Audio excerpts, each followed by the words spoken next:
be the parent that you never had. So I grew up very shy, very reserved, quiet, awkward. I was not good with social situations at all. I was super self-conscious and just hated how I looked, even from a young age. There was a time when I was like very skinny, almost bones, like not I wasn't eating very much because my parents didn't feed me very much.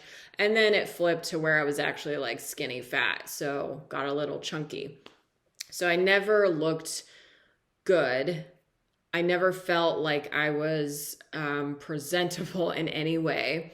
Went to Catholic school, so we had a uniform, and I hated that uniform. But there was like a certain way that I presented myself that did not feel right or look right, and it was just very embarrassing.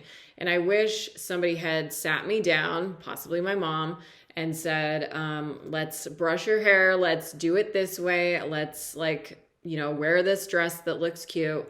Whatever she chose for me did not feel right. It didn't look good, and I just hated it. This was pretty much my entire childhood. So I needed somebody that was good at food, nutrition, eating correctly. I needed a parent who would tell me to, do burpees or push-ups and start weight training at probably like 13 or 14. I needed someone to guide me into that because I didn't have that. Now, I debated a long time as to whether or not I wanted to like share these specific details about my childhood and whatnot, because I didn't want to like throw my parents under the bus. I've actually done that in the past and it didn't go well. And that's not really the point. Like what happened, happened.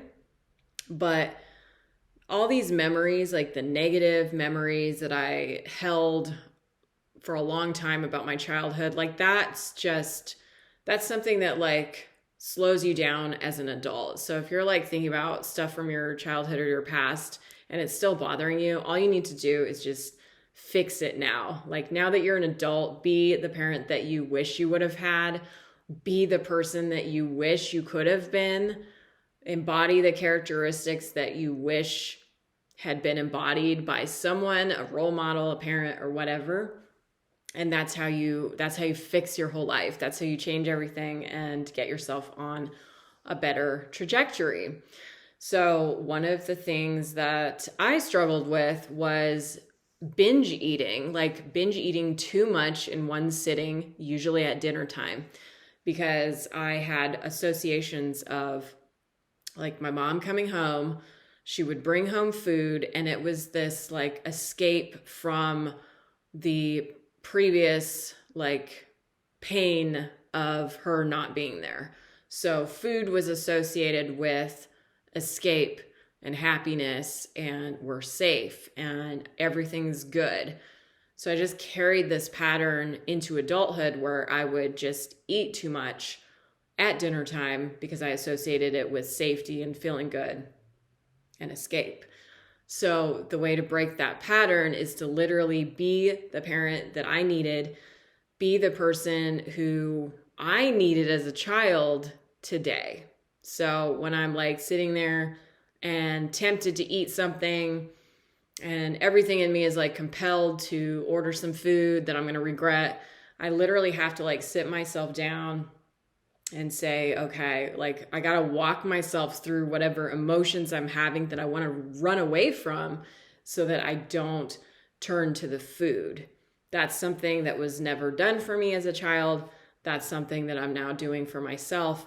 That is what stops that pattern of overeating. It's like whatever you struggled with as a kid, you have to be the parent for yourself today to get over that. I know it's weird because it's like, oh, I wish I would have had this. Well, you can't change the past. You can revise your perception of it by changing how you relate to yourself today as an adult. It's actually pretty life-changing.